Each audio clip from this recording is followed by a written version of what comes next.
sobre las dos acciones que el Espíritu Santo hace en la vida del no creyente en el mundo. Y esto me recordaba a mí, hermano, aquella imagen, aquel dibujo cuando estaba estudiando en el tercer ciclo, sobre, no, ustedes lo vieron también en historia, de esos hombres bajándose del barco hace siglos atrás, y tenían en su mano una espada, y ¿qué tienen otra en la mano? La cruz. ¿Y cuántos males se han hecho en el nombre de la cruz, hermano? ¿Sabe usted que a todos nuestros antepasados, a los indígenas, nuestros antepasados, los pipiles, los quechuas, los mayas, los aztecas, ¿de dónde son más descendientes de vosotros, amados? Los toltecas, ¿de dónde más? Pipiles. ¿Y de dónde? Miren, dicen, bueno, mi amigo Mangeris acaba de ir ahorita, y sabe usted que los únicos, ¿sabe de dónde vienen los mexicanos? ¿De dónde descienden? De los aztecas, ¿verdad? Los centroamericanos, ¿de dónde es? De los pipiles, mayas, los de Colombia, ¿de dónde vienen? Les dejé la tarea, hermanos. ¿Dónde? Y dicen que los únicos que vienen de los barcos son los argentinos, dicen, porque vienen de los italianos. También son indígenas como nosotros, ¿o no? Pero nuestros indios los conquistaron con la espada y con la cruz. En el tiempo medieval conquistaron al Medio Oriente con las cruzadas, con la espada y con la cruz. ¿Y cuántos males se han hecho en el nombre de la cruz? ¿En qué sentido? Que el ser humano quiere convencer al otro ser humano de una religión y de una fe, cuando realmente, según la palabra de Dios, el único que convence es el Espíritu Santo. Y eso estudiamos la semana pasada. Pero ¿cuál es el trabajo del Espíritu Santo en el mundo? Primeramente, hermanos, estamos hablando del mundo, del ámbito espiritual, y es que el Espíritu Santo, habíamos estudiado la semana pasada, es el que, hermanos, refrena el pecado en el mundo. Busquen por favor 2 Tesalonicenses 2, del 6 al 7. Y eso estudiamos la semana pasada. El Espíritu Santo está en el mundo, pero para refrenar toda la maldad, y lo hace hoy en día, porque también lo hizo en el Antiguo Testamento, pero lo hace hoy en día para no dejar desatar toda esa plenitud de maldad que habla del capítulo 6 hasta el capítulo 9 del libro de Apocalipsis. Es por ello, hermanos míos, que es un gran valor el ver de que el Espíritu Santo detiene todas las huestes de maldad. Porque, hermanos, va a suceder, va a venir. Que la maldad como la conocemos hoy, va a venir sin control. Va a desbordarse como los caballos que se sueltan en un ¿cómo se llama? En un granero, no es granero, en un establo, que se abren las puertas y salen sin control alguno. Eso va a pasar, hermanos, cuando el Espíritu Santo se ha quitado de medio del mundo. Para que usted lo crea, está Apocalipsis capítulo 6 al capítulo 9. Toda esa maldad que va a ser soltada, porque mire, hermanos, en el libro de Apocalipsis, también en la carta de Judas, aparece de que hay demonios, hermanos, que están atados en este momento. Están, hermanos, en los calabozos. No pueden ser soltados porque son tan malos, tan feroces, que pueden destruir a cientos de personas en un solo momento. Tanto que ahí, si no me equivoco, en esa parte de Apocalipsis, aparece ese demonio, que el líder de ellos se llama Apolión, un demonio de guerra. Imagínense qué terrible. Pero ahorita el Espíritu Santo en el mundo lo que está haciendo es refrenando la maldad total que se va a dejar llegar en la gran tribulación. ¿Qué dice 2 Tesalonicenses capítulo 2, versículos 6 y 7? Sí, por favor.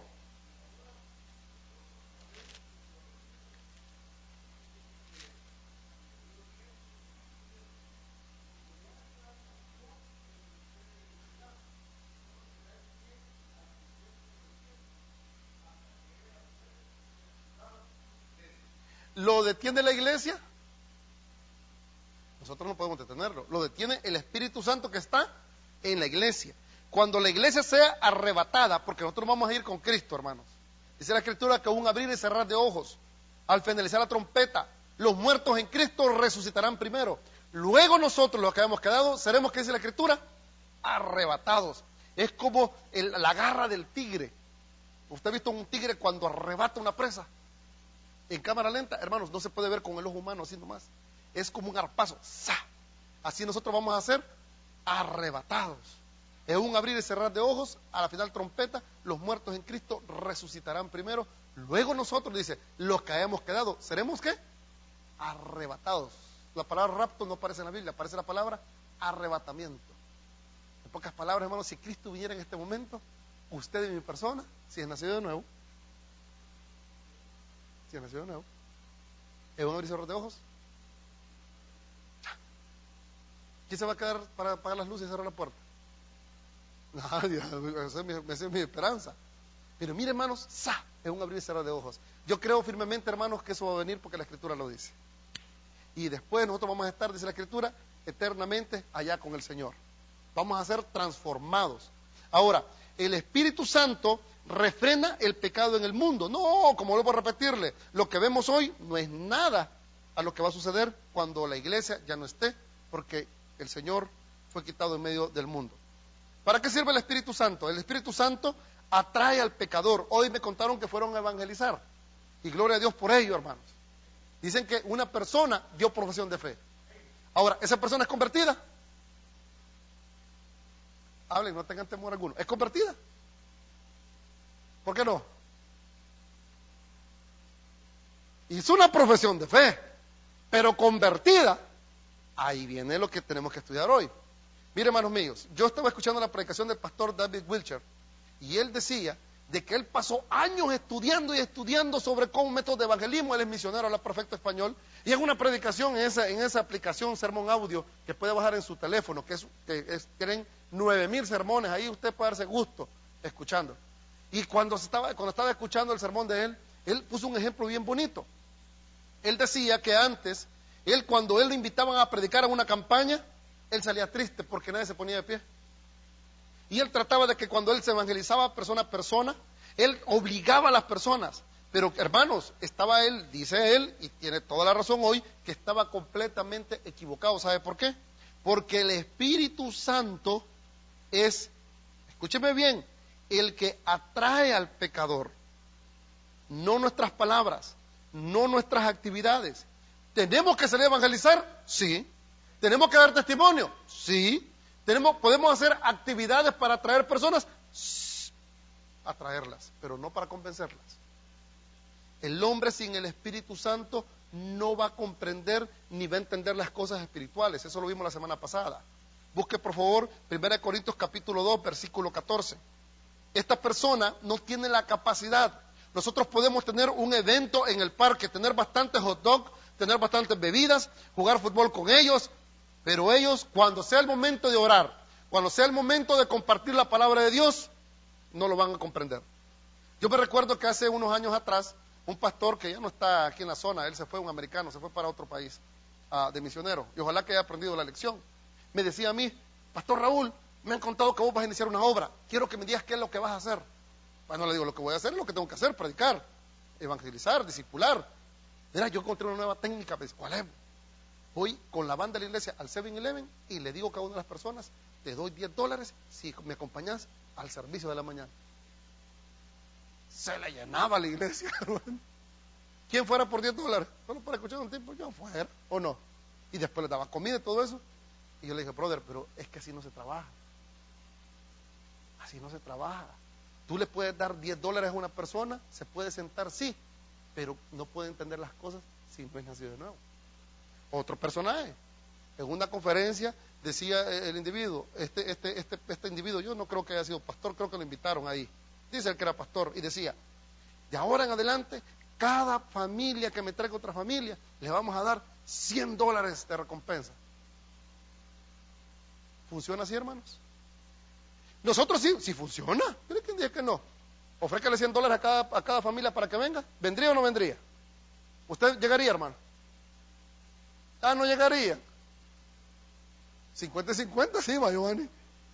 Yo sí vendría, $100, ¿quién me lo va a regalar ahora? Yo me puedo sentar con mi familia, pero el que convence no son los $100, no son las técnicas.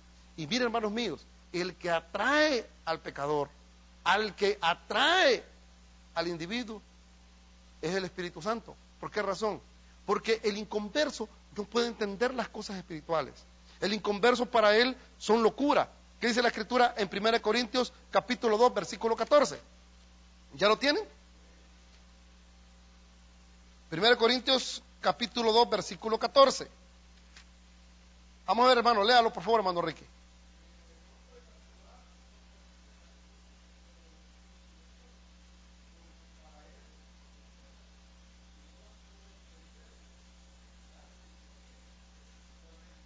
¿Por qué? ¿Qué estudiamos la semana pasada? Porque el hombre natural rechaza el evangelio porque él está ciego espiritualmente.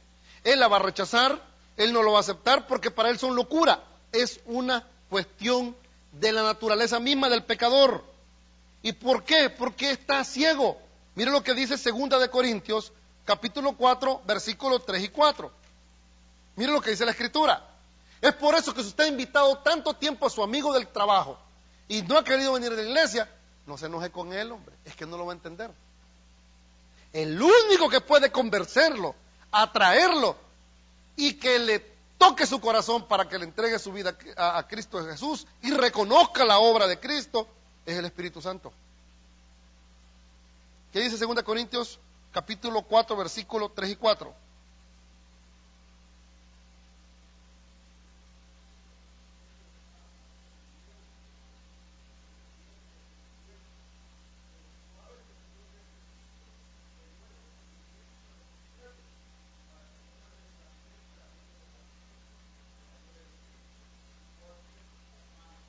Antes de traer una persona, antes de evangelizar a alguien, tenemos que pedirle a Dios, Señor, quítale el velo. ¿Y quién le puso el velo?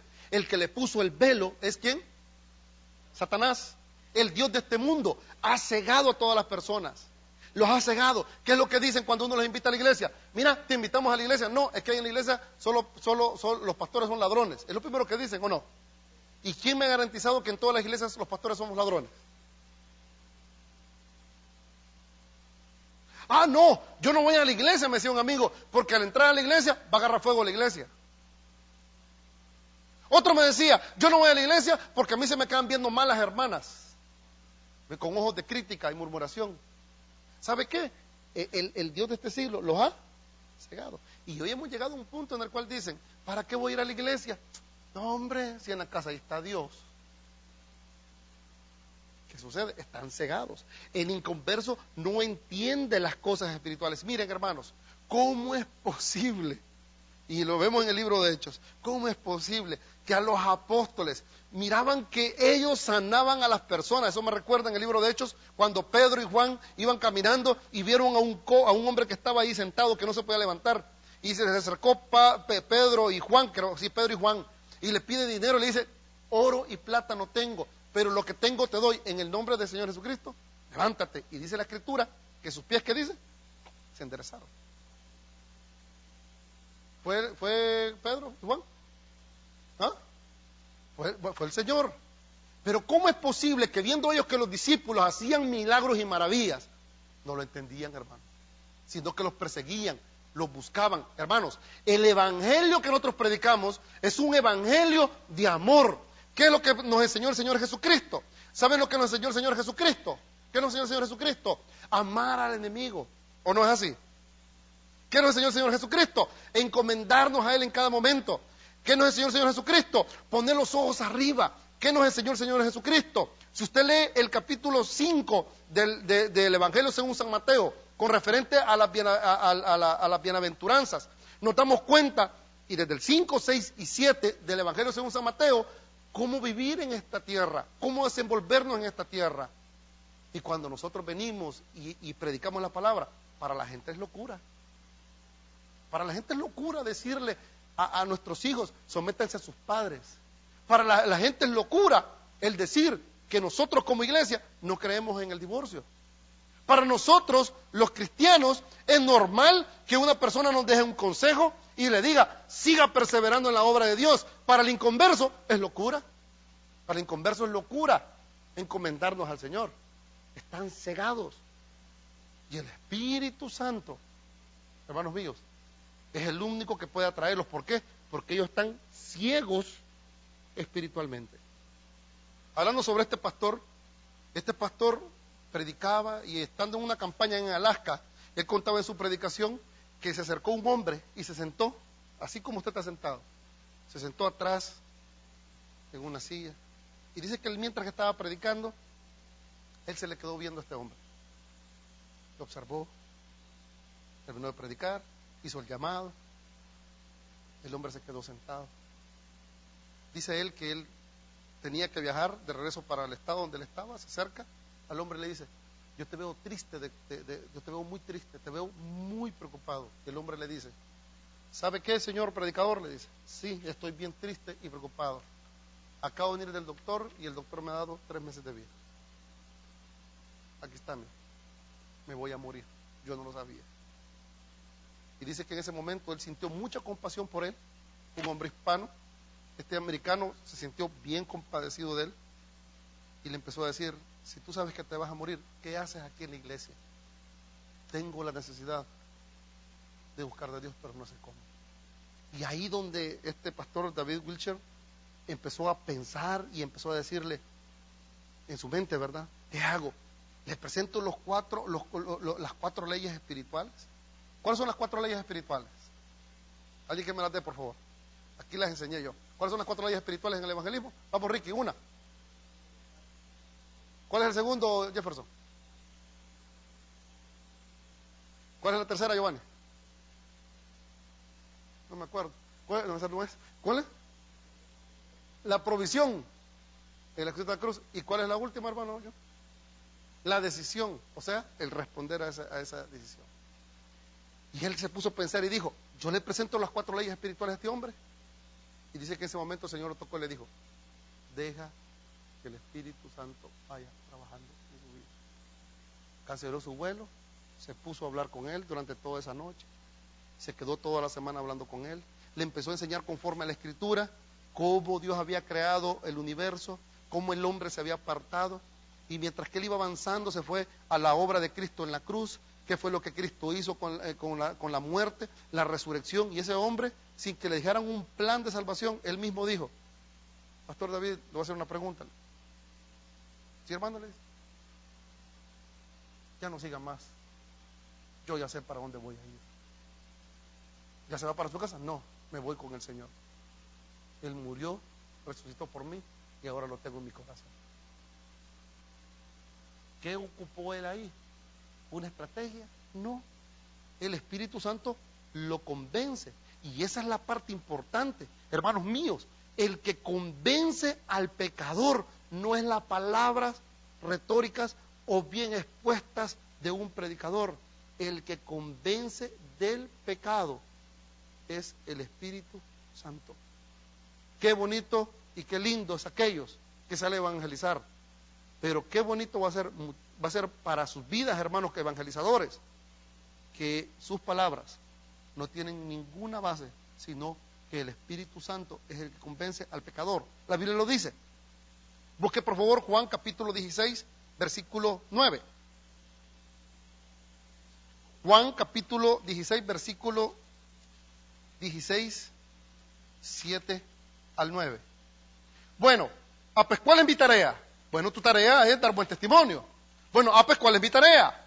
Crecer espiritualmente. Bueno, ¿cuál es mi tarea? ¿Ya no salgo a evangelizar? Sí, salgamos a evangelizar. Sí, sigamos invitando. Pero antes de hablar, antes de invitar, encomendémonos al Señor. Poniendo a las personas en las manos de Dios, aunque no las conozcamos. Porque el que va a llegar a que la persona venga y acepte ese regalo va a ser el Espíritu Santo. ¿Qué dice Juan capítulo 16, versículo 7 en adelante? Miren lo que dice la Escritura. Pero yo os digo la verdad, os conviene que yo me vaya, dijo el Señor. Porque si no me fuere, el Consolador, ya habíamos estudiado eso las semanas pasadas, ¿recuerdan? El Consolador, ¿quién es el Consolador? El Paracleto, el Espíritu Santo, el abogado, el que intercede. No vendría a vosotros, dice, mas si me fuere, os lo enviaré. Y cuando Él venga, ¿qué dice la Escritura? Convencerá al mundo, ¿de qué? De pecado, de justicia, ¿y qué más? Y de juicio. 3 cosas el Espíritu Santo hizo en nuestra vida. Primeramente, a usted y mi persona no nos convenció un predicador en una campaña, ni ahora yo lo estoy queriendo convencer a usted. El Espíritu Santo, cuando escuchamos la palabra de Dios, nos convenció de lo primero. ¿De qué nos convenció Él? De pecado. No nos convenció de nuestros pecados, nos convenció del pecado natural. ¿Qué pecado natural tiene usted? Tuve yo. ¿Cuál fue? ¿Cuál es el regalo que nos dieron cuando nacimos? De parte de los hombres. ¿El qué? La vida. No, hombre, pecado. A nosotros nos heredaron la naturaleza pecaminosa. Ese es el primer regalo que nos dieron. No dice de pecados, no. Habla de que el Espíritu Santo viene sobre el inconverso mientras que está escuchando la palabra de Dios y le dice, óyeme, tú estás en una posición de desventaja. En el corazón nos habla. Hermanos, ¿cuántos de nosotros nos invitaron a la iglesia cuando éramos jóvenes y nunca quisimos ir? ¿Quién tuvo esa experiencia? ¿A cuántos de nosotros nos rogaban nuestros amigos que nos llevaran?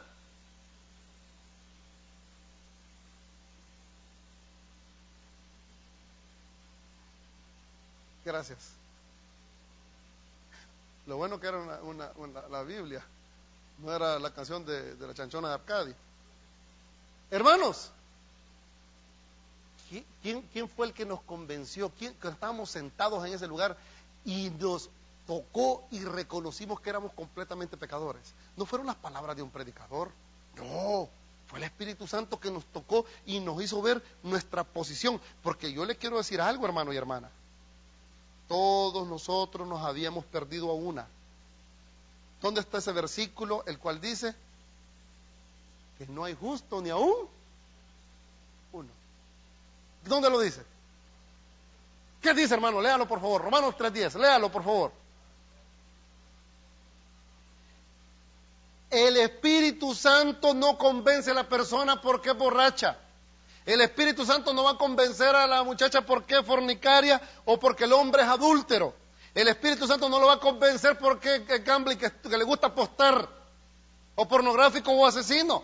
Lo primero que le va a convencer al pecador es que tiene una naturaleza pecaminosa.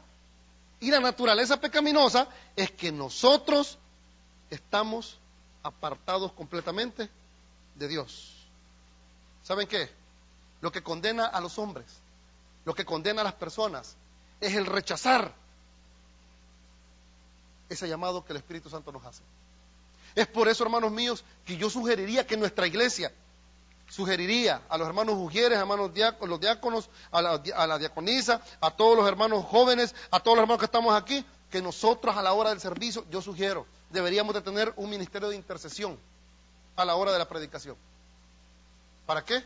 Para que rogarle a Dios misericordia para que las personas que hemos invitado o las personas que están con nosotros, que no conocen del Señor, el Espíritu Santo les toque y ellos puedan ceder a esa invitación. De justicia, dice la Escritura. ¿De qué justicia? Es la obra del Espíritu Santo. Lea conmigo por favor otra vez el versículo. El versículo 8. Es obra del Espíritu convencer al hombre de la suficiente justicia de Cristo para salvarse. ¿Qué significa esta justicia? Hermanos míos, dice la Escritura, y cuando venga Él, o sea, el Espíritu Santo, convencerá al mundo, ¿de qué? De pecado, de su naturaleza pecaminosa. Mire el trabajo que se hace cuando una persona evangeliza. Mire el trabajo que hace cuando usted invita a alguien. Mire el trabajo que usted hace cuando usted testifica. El Espíritu Santo lo convence del pecado natural y lo convence, ¿sabe de qué? De que aunque seas don bueno, tu justicia no te sirve para nada. Mire, Isaías capítulo 64, versículo 6. No, si yo para qué voy a ir a la iglesia, si yo no soy traficante. No, ¿y para qué voy a ir a la iglesia si yo no soy proxeneta? No, si para qué voy a ir a la iglesia si yo no soy asesino ni terrorista. Si yo voy, yo me porto bien. No, si yo camino derecho, yo soy responsable, soy un buen padre, soy un buen hijo, buen ciudadano, yo soy una persona correcta. Pero ¿qué dice la Escritura con referente a nuestra justicia? ¿Qué dice? Isaías 64:6. ¿Qué dice? ¿Alguien que lo lea, por favor?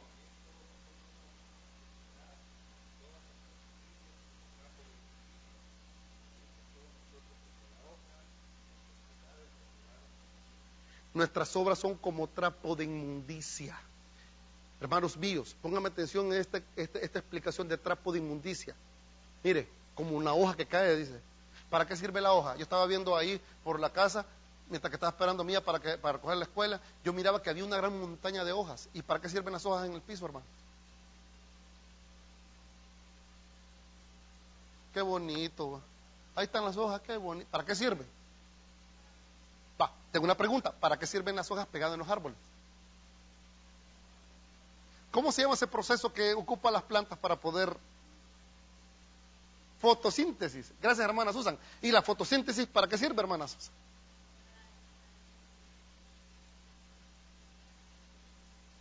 Pero cuando la... Bueno, Susan, está bien capacitada. Susan, ahora una pregunta. Pero cuando la hoja está, ¿dónde? ¿En el árbol o cuando está en el piso? En el árbol, cuando está verdecita.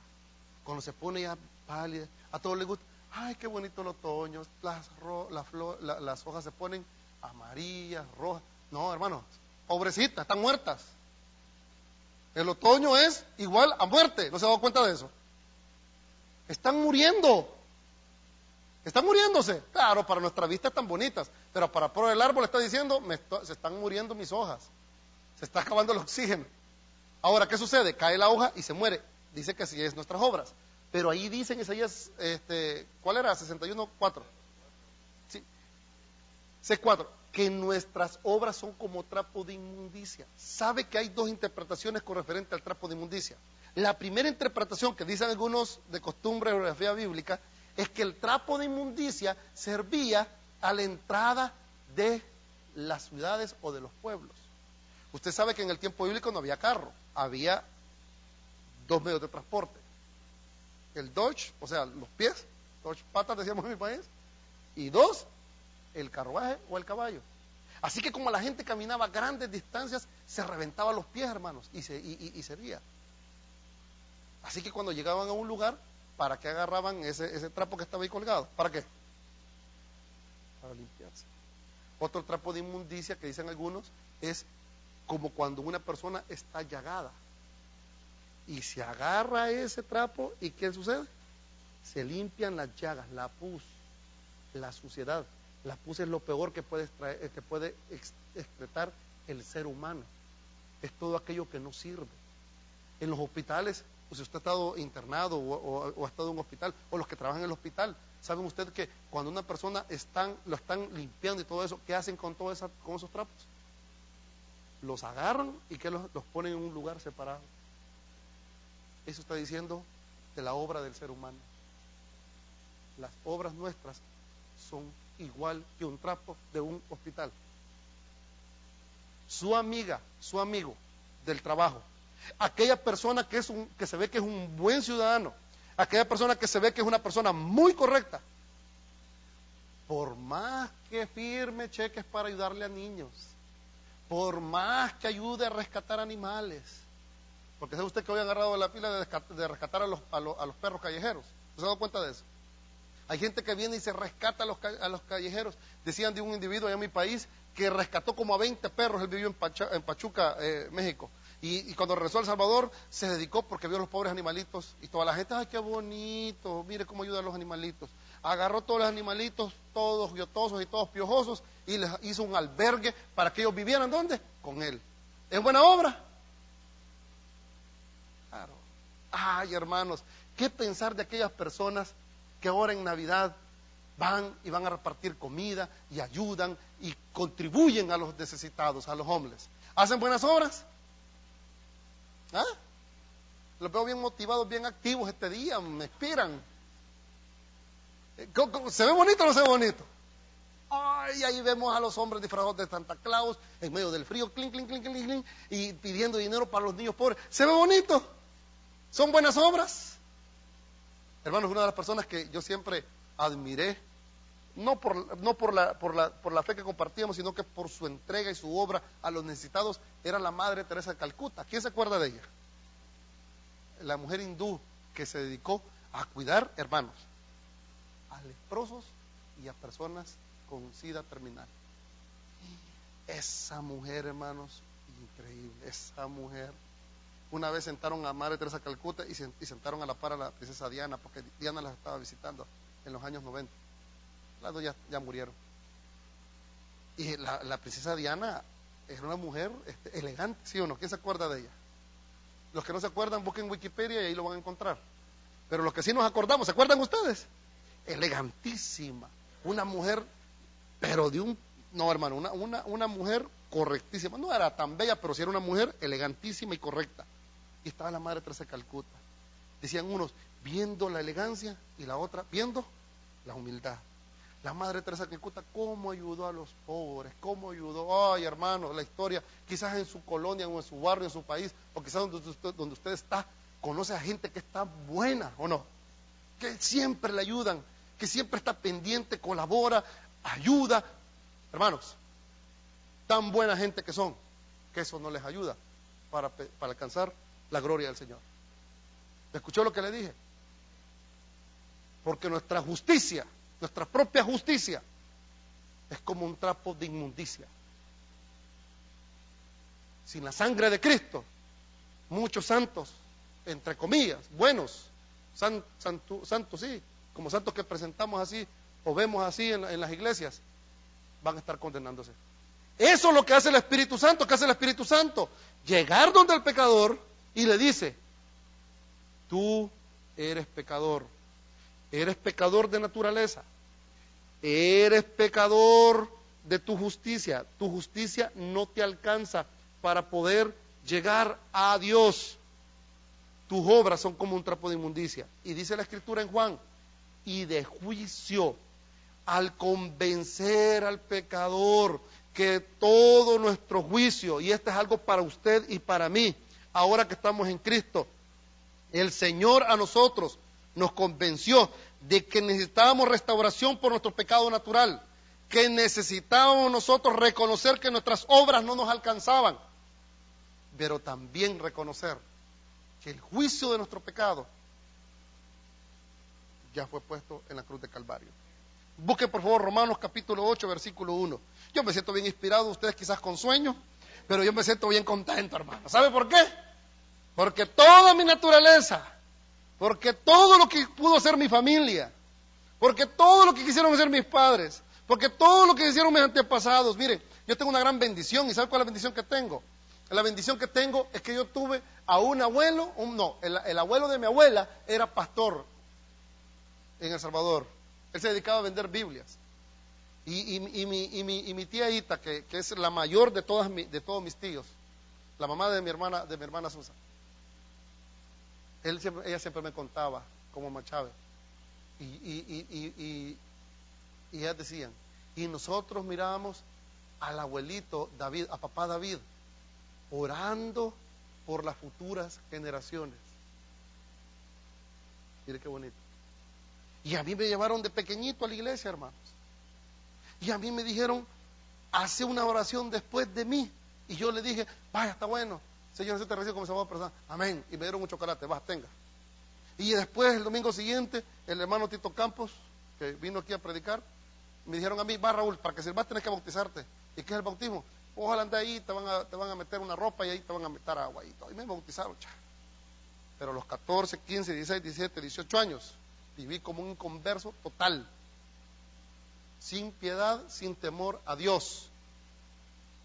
Hermanos, que nosotros vivamos dentro de un carro, dentro de un garage, o Giovanni que diga a Prisi, mañana nos mudamos allá al taller, ahí vamos a vivir. Y allí pueden poner su camita y todo, no significa que por eso ellos van a terminar siendo unos carros, ¿verdad que no? Me imagino a Giovanni corriendo por la 495, y cuando ponga la vía le va a hacer así. Es imposible. Mire, hermanos, hay que orar y pedirle a Dios misericordia por nuestras futuras generaciones. Yo puedo tener a mi hija aquí sentada, a la fuerza, y a mis hijas metidas allá en la cuna y en la escuela dominical. Pero mi oración es: Señor, tócales el corazón a ellas, para que tú les demuestres a ellas y convéncelas de justicia, de pecado y de juicio.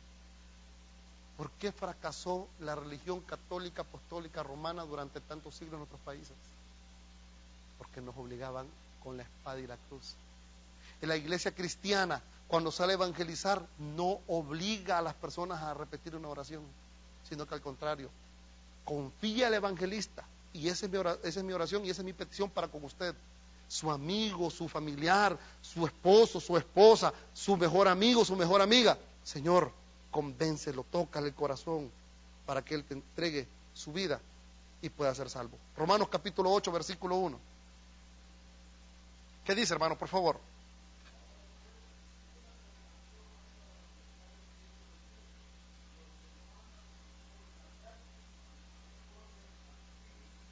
Y el Espíritu Santo le dice al pecador: quiero convencerte, no porque ya estás condenado, sino que lo que espera es el juicio, sino que ya fue juzgado y condenado. Pero si aceptas el perdón de Cristo, la ejecución de tu condena no se va a llevar a cabo. Juan capítulo 3, versículos 17-18. Es por eso que cuando los evangelistas salen a ganar almas, a evangelizar, hermanos, salgamos siempre.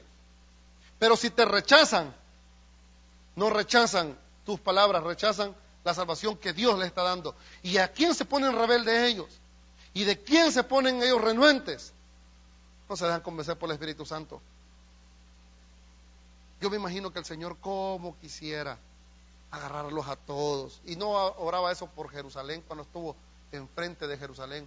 Oh Jerusalén, Jerusalén, tú que matas a los profetas, ¿cómo quise agarrarte como la gallina agarra a quienes? A sus polluelos. El Espíritu Santo, Dios mismo, ve a la humanidad y dice: ¿cómo yo quisiera agarrar a ese adicto a la heroína y decirle: ¿sabes qué? Vente conmigo, vente, yo te quiero sacar, ya no quiero que aguante frío. Hermanos, cuando uno tiene un familiar que ha sido un adicto a drogas tan fuertes, miren, usted ha escuchado de la metanfetamina, el crank, una de las drogas más adictivas y está llegando ya a Latinoamérica. Esa es Made in USA, la meta. ¿Sabe qué hace la gente? Una de las claves de la metanfetamina es que lo primero, para usted identificarlo, es que la persona lo primero que pierde son todos los dientes. Y usted ha hablado con los padres o a un familiar que tiene un adicto de metanfetamina. Hermanos, yo he tenido una consejería con una persona, la cual yo ya le dije al final: ¿sabes qué te puedo decir? Ya no lo saquen más de la cárcel, déjalo que lo metan a la cárcel, porque si ese muchacho anda de arriba para abajo, lo van a matar. No, pero ¿cómo le hago? Yo quiero agarrarlo, yo quisiera tomarlo, llevarlo, tenerlo. ¿Usted ha visto un adicto a la morfina? ¿Sabe usted que son drogas psicodependientes? No es como la cocaína.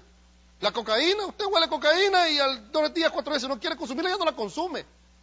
La morfina, la heroína, se pinchan, hermanos, y cuando ellos no la consumen, hasta pueden convulsionar y hasta morir. Mira qué terrible. ¿Usted ha visto un padre que tenga un hijo que consume morfina, metanfetamina o heroína? Hermanos, son hombres los cuales dicen, y mujeres: yo quisiera agarrar a mi hijo, tomarlo, llevarlo, meterlo a un cuarto, darle comida y no verla que se esté prostituyendo o que se esté prostituyendo, porque los hombres se prostituyen por las drogas también, y agarrarlo y tenerlo encerrado. Nosotros lo mirábamos allá en el campamento que teníamos allá en la cuestión de rehabilitación, que espero en Dios un día en la iglesia aquí tengamos uno igual, un grupo para personas adictas.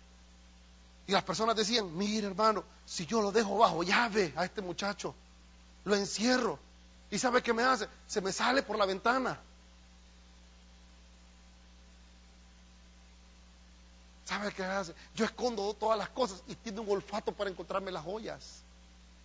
¿Sabe cómo? Y yo, cuando uno ha tratado con los padres, y uno se queda y dice: yo quisiera decirle a ellos: hermano, agárralo, andalo siempre contigo, si es posible dormir con él amarrado. Pero llega un momento que la adicción es tan fuerte que ellos no pueden, nadie los puede detener. Ya los ven tirados en la desgracia, durmiendo en las calles, siendo golpeados, abusados. Yo me imagino que Dios mismo ve a la humanidad y dice: ¿cómo yo quisiera tenerlos a todos ustedes si son mi creación? Pero como están cegados, como su corazón es rebelde, el Espíritu Santo quiere entrar, pero ustedes no quieren. Tengo una pregunta: ¿es Dios culpable? ¿Es Dios culpable? No. El Espíritu Santo invita al creyente a creer en sus promesas, pero también invita al no creyente con un llamamiento eficaz. Pero llega un momento, hermano, que ese llamamiento es limitado. Mire qué dice la Escritura, y con esto termino. Mateo capítulo 20, versículo 16. El versículo que hemos hablado de Juan 3, 16, 17 y 18. Porque no envió Dios a su Hijo al mundo para condenar al mundo, sino para que el mundo sea salvo por él. El que en él cree no es condenado, pero el que no cree ya ha sido condenado, porque no ha creído en el nombre del unigénito Hijo de Dios. Y Mateo capítulo 20, versículo 10, en el sentido del llamamiento, llega un momento que esa invitación se hace limitada, es para todo el mundo. Pero este versículo es un versículo que a los bautistas no nos gusta leerlo, ni muchas veces nos gusta analizarlo bien. ¿Quién lo quiere leer, por favor, con voz audible, con fuerza? Mateo 20, 16.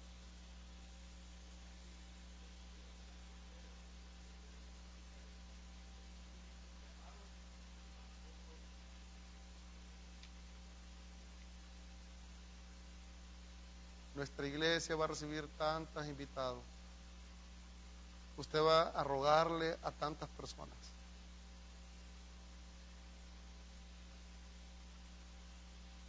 Pero ellos van a rechazar el llamamiento del Señor. ¿Todos se van a salvar? Tengo una mala noticia. No. Y cuando estén delante del juicio del gran trono blanco, van a decirle: Señor, es que yo te mandé a mi Espíritu Santo. Es por eso, hermanos, que nosotros tenemos que pedirle a Dios misericordia por nuestras futuras generaciones. Si usted está orando por sus hijos, ore por los hijos de sus hijos, de sus hijos. Si usted está orando por una persona, ore, ayune. No lo obligue a venir a la iglesia. Sí va a venir, y te venís a la iglesia porque aquí te quiero. Va, sí, está bien, voy a llegar. Oremos a Dios para que Dios lo convenza. Y digámosle: Señor, así como tú tuviste misericordia de mí, ten misericordia de mi familia. Dígale a Dios: Dios, acuérdate de tu palabra que dice: cree en el Señor Jesucristo y serás salvo tú y tu casa. Toca a mi madre, toca a mi padre, toca esto. ¿Y cuál es la tarea del creyente? Evangelizar. Pero ¿quién es el que hace el trabajo final? El Espíritu Santo. ¿Ven? Vamos a orar en este momento. Señor,